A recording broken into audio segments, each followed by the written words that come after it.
Hello. Welcome back to another Bible reading video. Today, we will be spending some time in Matthew chapter 13. This chapter in the Bible is known for containing many notable parables. This group in particular is often called parables of the kingdom.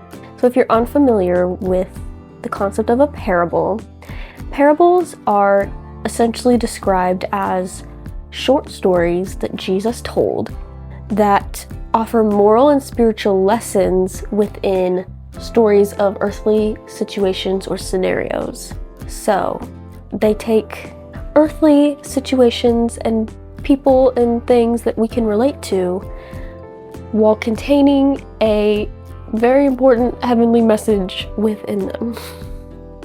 And they're not always straightforward either. Sometimes they're quite metaphorical. Take a little discernment to figure them out. But parables are very important, and I'm excited to read some of them. They're always cool to read. You learn something different every time you read a parable, I swear. So let's dive in to Parables of the Kingdom, Matthew chapter 13. The parable of the sower. That same day, Jesus went out of the house and sat by the lake. Such large crowds gathered around him that he got into a boat and sat in it, while all the people stood on the shore. Then he told them many things in parables, saying, A farmer went out to sow his seed. As he was scattering the seed, some fell along the path, and the birds came and ate it up. Some fell on rocky places, where it did not have much soil. It sprang up quickly, because the soil was shallow. But when the sun came up, the plants were scorched, and they withered because they had no root. Other seed fell among thorns, which grew up and choked the plants. Still other seed fell on good soil, where it produced a crop, 100, 60, or 30 times what was sown.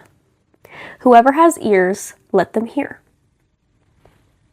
The disciples came to him and asked, Why do you speak to the people in parables? He replied, Because the knowledge of the secrets of the kingdom of heaven has been given to you, but not to them. Whoever has will be given more, and they will have an abundance. Whoever does not have, even what they have will be taken from them.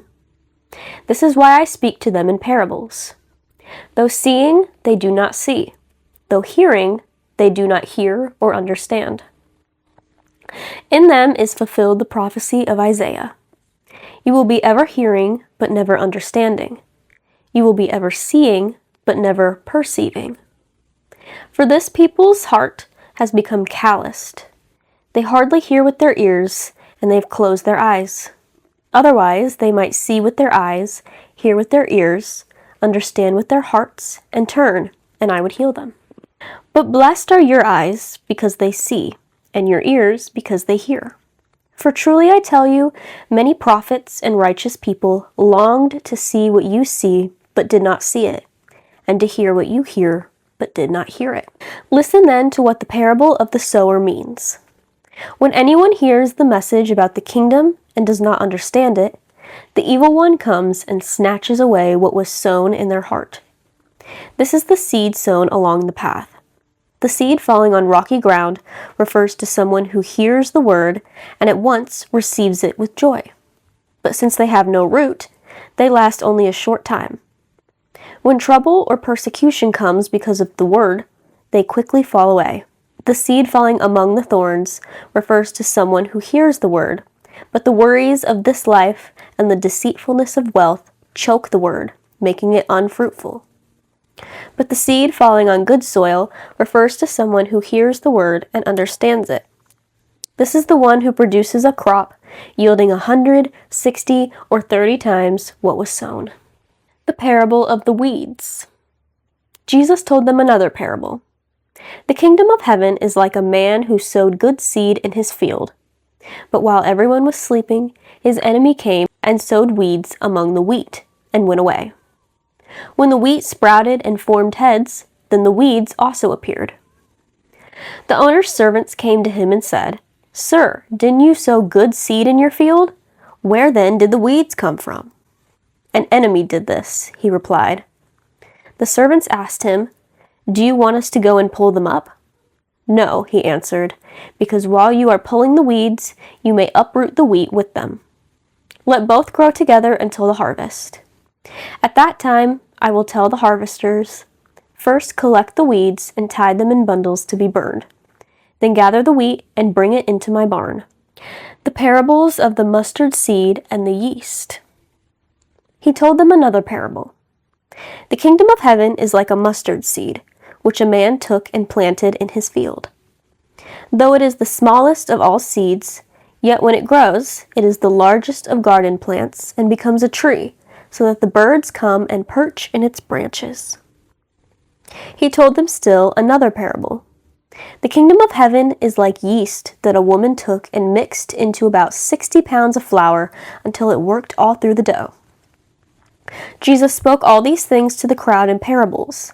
He did not say anything to them without using a parable. So was fulfilled what was spoken through the prophet. "I will open my mouth in parables. I will utter things hidden since the creation of the world." The parable of the weeds explained. Then he left the crowd and went into the house. His disciples came to him and said, "Explain to us the parable of the weeds in the field."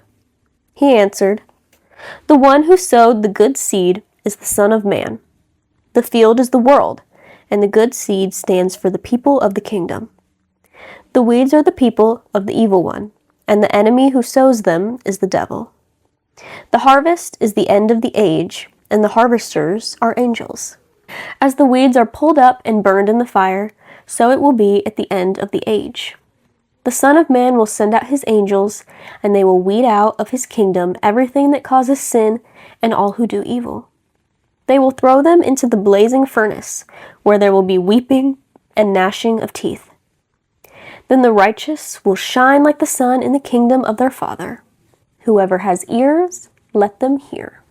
The parables of the hidden treasure and the pearl. The kingdom of heaven is like treasure hidden in a field.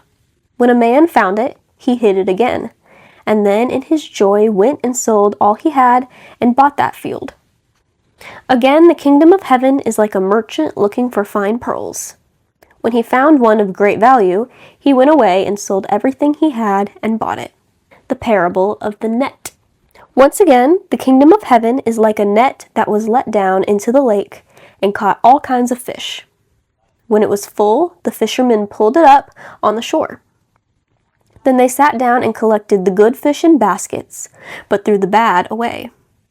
This is how it will be at the end of the age. The angels will come and separate the wicked from the righteous and throw them into the blazing furnace, where there will be weeping and gnashing of teeth. "Have you understood all these things?" Jesus asked. "Yes," they replied. He said to them, "Therefore, every teacher of the law who has become a disciple in the kingdom of heaven is like the owner of a house who brings out of his storeroom new treasures as well as old." A prophet without honor. When Jesus had finished these parables, he moved on from there. Coming to his hometown, he began teaching the people in their synagogue, and they were amazed. "Where did this man get this wisdom and these miraculous powers?" they asked. "Isn't this the carpenter's son? Isn't his mother's name Mary? And aren't his brothers James, Joseph, Simon, and Judas? Aren't all his sisters with us? Where, then, did this man get all these things?" And they took offense at him. But Jesus said to them, "A prophet is not without honor except in his own town and in his own home." And he did not do many miracles there because of their lack of faith. All right. And that's all I will be reading for this video. Just the one chapter. I felt the parables of the kingdom deserved their own separate video. So this one's probably pretty short and sweet compared to some of the others, but nevertheless, still very important. So, thank you so much for watching. I hope you enjoyed. I hope something stood out to you and that you really got something out of the word today. And I will see you next time, where we will be continuing in Matthew with some more stories of Jesus doing some very famous things like feeding 5,000 people and walking on water and all that cool stuff. So, until then, thank you so much for watching. God bless you, and I will see you soon. Bye!